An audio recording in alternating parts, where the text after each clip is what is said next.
Yo, what's good, everybody? What up, gamers? This is your boy SBX coming to you once again with another gaming review. And this time I want to talk about Mortal Kombat 11. And basically I want to talk about how good this game is, you know. I do catch up on some particular Mortal Kombat games. I did play the XL, or the X you want to say. To be honest, that game was good, but also told you my intake of my opinion based on that game. But to be honest, I'm gonna tell you basically the pros and cons on Mortal Kombat 11, MK11. So first and foremost, I want to say that the pros in this game is that the graphics is so amazing. Like, it's too realistic based on the characters. Like, you know, they look like their persona. Like, for example, like people like Liu Kang, Kung Lao, Princess Katana, and basically Raiden and Scorpion, and you know, Sub-Zero and stuff like that. It's like they look very Asian-like, you know. They're not very westernized like the previous games. And you know, people like Jax and things like that, it looks really good. But to be honest, I feel like in this game it does have the most unique gameplay as of all. Just like how you always play the original classic Mortal Kombat games and whatnot. So I feel like I had a lot of fun playing this game ever since I bought it a while back. And sorry that I didn't even do any gaming reviews in a while. I have a whole lot of games that I had to do a review on, and some other things that I had pretty much wanted to talk about besides other games and other topics. But what I would say that the another pros about this game is that the fact of the matter is the characters were all unique in a certain way. I like the fact that based on Mortal Kombat, the action is more edgy than ever. You know, I gotta say that it's pretty much better than X in my opinion.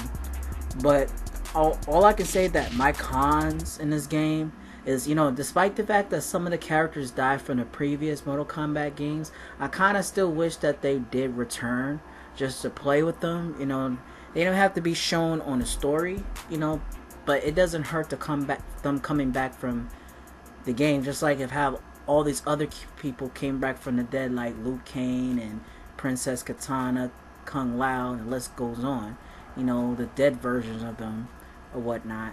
It doesn't hurt to bring back Belina and Nightwolf and, you know, a lot of people, Cyrex, things like that. You know, all the other characters that I used to like playing from the previous Mortal Kombat. And also it doesn't hurt where they couldn't bring back like how they had guest appearance games, like how they did with the other Mortal Kombat games, having Kratos and also the Predator and Jason. What was it, Freddy or Jason? It was Jason. And also Leatherface, and the list goes on, you know. But I can only say that the cons is like there's really not much characters in the game. It sucked that the DLC you have to buy Shao Kahn, which is stupid, even though it's cheap, but it's stupid. Also too, that to be honest, this game is just like Injustice 2, where you gotta keep on grinding to make sure that you can unlock. Like, there's so many alternatives that you can do in order for you to customize the characters you like, your favorite character or whatnot.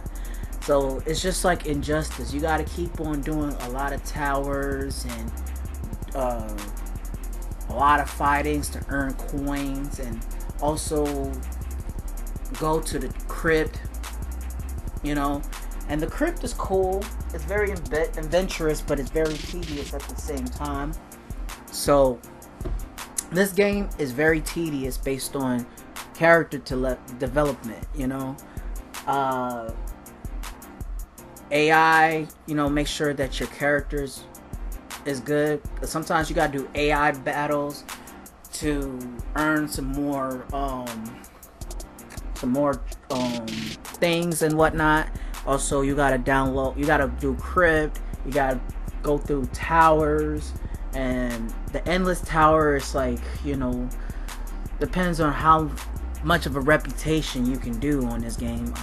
Honestly, when it comes to the time towers and the towers, when it comes to the endless, it's very long, and it's like depends on how hard you can take the endless tower, because it starts from easy to middle to very hard to super hard, and the objective is to see how far you can go. If you can do 100, you can definitely win so much and things like that. So if anything, also my cons is, even though Scorpion is one of my favorite characters, I was not really pleased with him.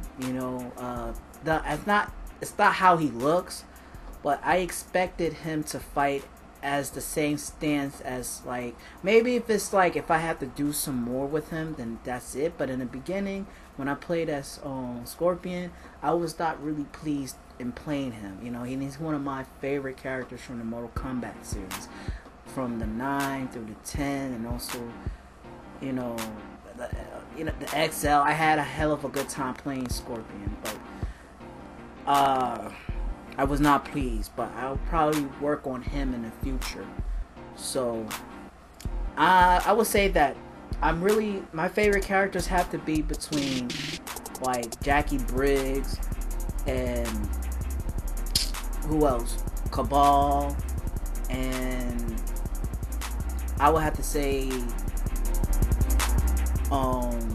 Sonya Blade. I think even though Sonya Blade is a old school veteran, there's some times that I like her and I didn't like her, but to be honest, she has the best fighting stances. And also Ronda Rousey pretty much did the voiceovers of her, which I didn't really expect, to be honest.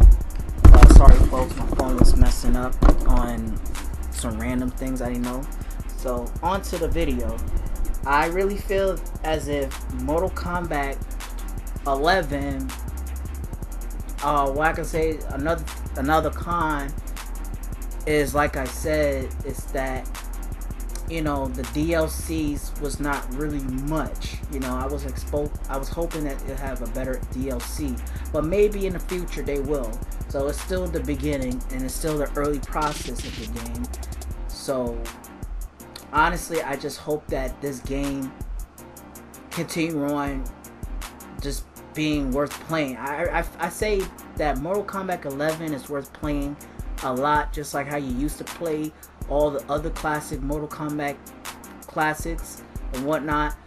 When I played XL, it was fun until I got bored with it, but with Mortal Kombat 11, it got to be even more fun, with just not only certain characters and also the fatalities and whatnot. So what I say that what is missing on another thing as a cons is, it's like I know they have the X-rays, but I feel like they should bring more X-rays every time they do like a counter attack. Like for example, like how Johnny Cage will punch some nigga in the nuts, and you can actually see their X-ray doing that. They should bring that back or whatnot. So I really feel like also too, it is so much similar, just like Injustice. They're both the same developers. So I was hoping that they will bring like for example with X or XL, depends on what you got. And this is like you can see more like fractured injuries that is in X-ray than this game. This game is most likely focused on just strictly gameplay and strictly the graphics, which is not a problem.